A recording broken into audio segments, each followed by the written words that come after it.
Well, hello.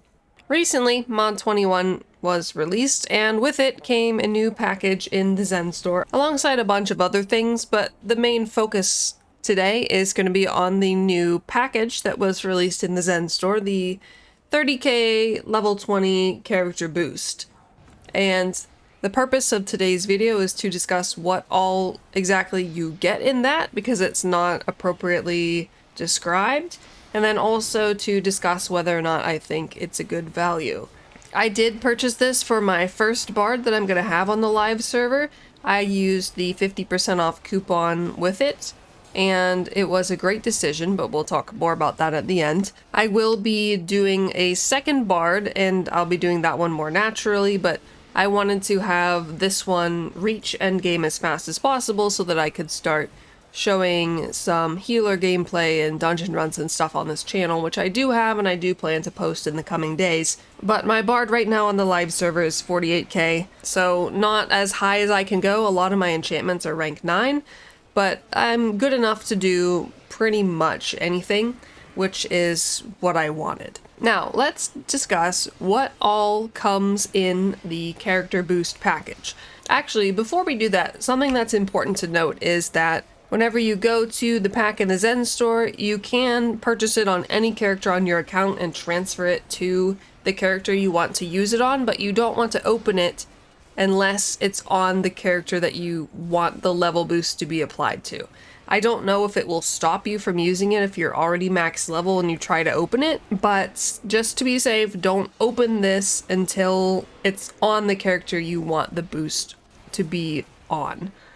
But the main thing I wanted to point out is that at the bottom here it says that it is tradable with players. That is not the case. If you hover over this here, it says binds on pickup to account, which is how it actually is. So it will bind to accounts whenever you get it, and then you can put it in your account bank and transfer it to your new bard or your new character that you want to level boost. Only thing is, if you put it in the shared bank, you'll have to complete the tutorial in order to access the bank to take the item out. Same thing with the mailbox.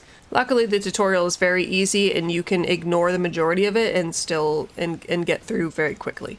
Back on track, what all comes in this package, because it's not really described very well. The beginning's okay. It will immediately make you level 20, that's correct, and it'll give you a 42 slot bag, an improved bag of holding. Beautiful, love that extra inventory space. You'll also get a greater stone of health. Those are now the mythic ones. They still have 150 charges just like before. They're just mythic quality because there was a legendary version added to the Zen store that has 100 charges. So it is a mythic one. And then you'll get a bunch of mounts. You will get a legendary Tensor's floating disc mount. It is the new design, the one that has like the red fiery things that go around. It's not the old one.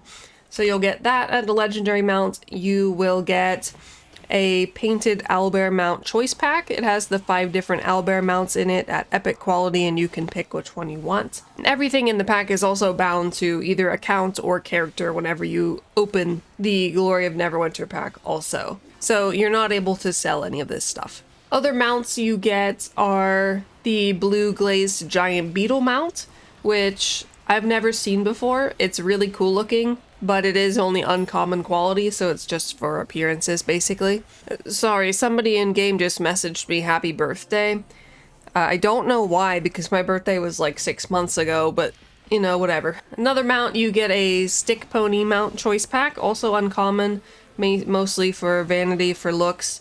You can pick any of the 3 stick ponies that exist. You get a Shadow Wolf mount at uncommon quality as well. And then you will get 2 rare mount collar choice packs. So you get to pick 2 blue collars, whichever ones you want. And then you will get 6 epic insignia choice packs and 9 rare insignia choice packs for a total of 15 insignias. Only thing is with the insignia packs is not every single insignia is in those.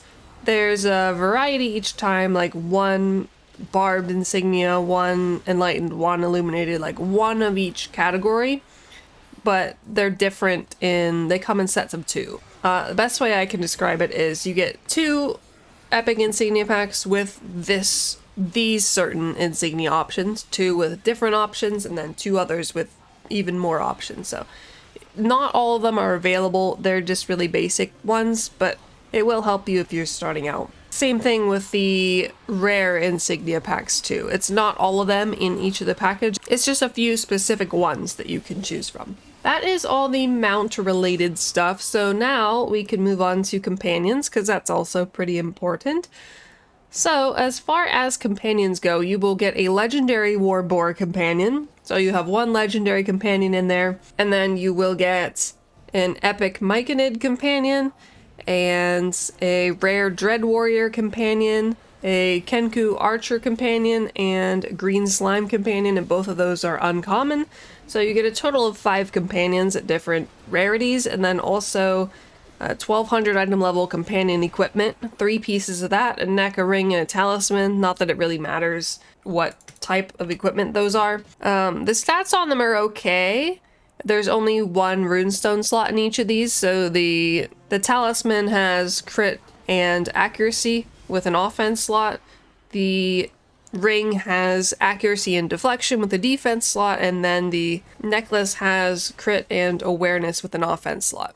But 1200 item level is pretty decent for companion gear. You will also get 12 rank 9 enchantment or runestone choice packs. So you can pick runestones to put in there or just enchantments to put on your gear, which brings me to the next category, the gear that you get with this. I've actually had a lot of people asking me what gear you get in there and what weapons and stuff. So most importantly, and I think one of the best things, is you get the Watcher weapon set already at Legendary, so you don't have to refine it or anything. Personally, I really like the set bonus for the Watcher set, and I wish that set bonus could be on weapons that have higher item level, just because I like the bonus a lot.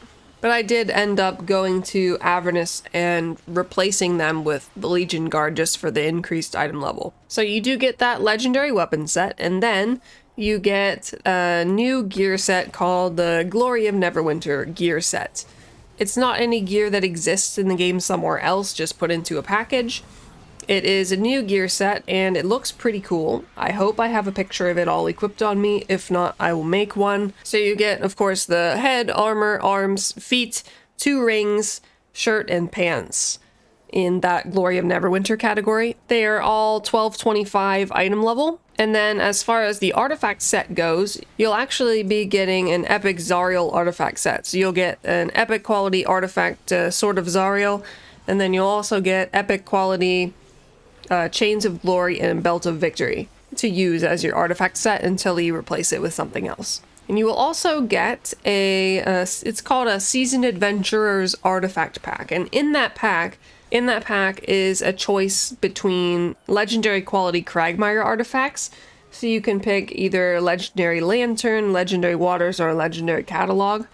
You only get one of those. I, of course, picked the Lantern because it's the best one of the 3, and since the item level of the Cragmire artifacts was increased in Mod 21, you might not know that, but it was brought on par with all of the other more recent artifacts. So a mythic version of any of the Cragmire artifacts is now going to be 450 item level, and it has increased stats as well. Oh, I mentioned that you get 2 rings in the Glory of Neverwinter gear set. One of them has 2 offensive enchantment slots, and one of them has 2 defensive enchantment slots. I guess that's kind of just so that it's a general gear set that will work for everyone and not seemingly catered towards one role or anything like that. Let's see, is there anything else I haven't discussed? We talked about all that stuff. So that is everything that you're going to get with the Glory of Neverwinter pack.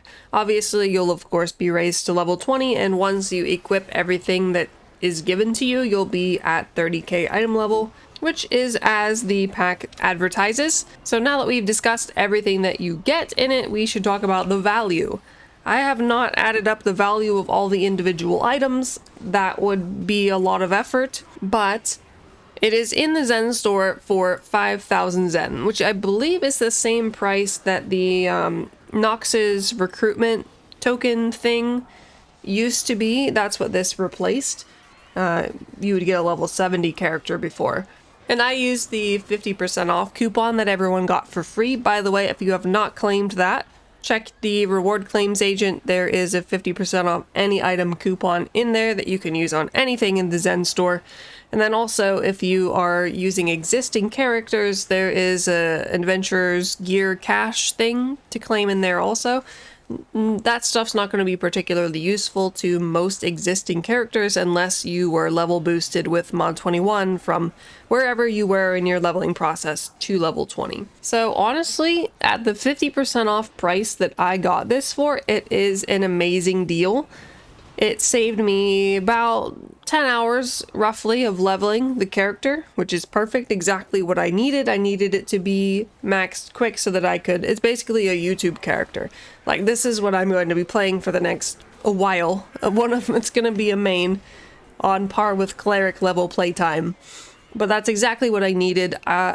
Only thing is, I would not recommend this pack if you are new to the game or new to Bard and you're going to use it on a Bard. Because the leveling process, although it is a lot shorter, it does still introduce you to the core mechanics of the game and your character, your class, and it gets you used to playing that class, which is something that's really important. Because if you're brand new to the game or brand new to the class and know nothing about it, and then you're just like, bam, all of a sudden you're max level and you can start joining queues and stuff, people in your queue groups are going to be really frustrated with you when you don't know how to play your class or you don't know anything about the content that you're running. That one not so much, because that can be taught, but having practiced with the class that you're playing before you start joining group content is very important. But if you're like me, for example, I already know a whole lot about the Bard because I've played it for a long time before it was released.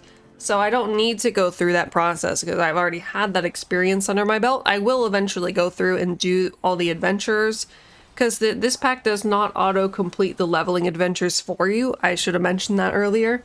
So you will have to go back and do those leveling adventures if you do want to claim those free items, like the other bag and the epic mount, epic companion and stuff. You will have to do those adventures to get those items. And like I said, I will be having a second Bard at some point whenever I get some time. I'm crazy time crunching for the next, month. So I'm gonna try to have all my videos out on time. I have 4 videos that I want to do for tomorrow. I would like to do for tomorrow. Obviously, I'm not gonna do them all for tomorrow. I have to prioritize, and this one seems pretty important. But overall, I honestly think this pack is a pretty good deal. It's not often that I can say that packs like this are good deals. Usually expedition packs and stuff, I always say, it's not really worth it. I don't really like it. I don't really think it's worth the value for me. But in this case, I genuinely think it's a good deal, especially if you've played the Bard on preview or whatever and already, or played any class really. I'm always assuming that people are going to use this on Bards because that's the new class, but really you can use it for any class. But if you know, or you have a general idea of how you want to play your character and how it is played, then yeah, absolutely this is fine to do. Like I said, the only time I really wouldn't recommend it is if you're completely new to the class or the game, because there's a bunch of stuff you have to learn before you can be competent with endgame stuff.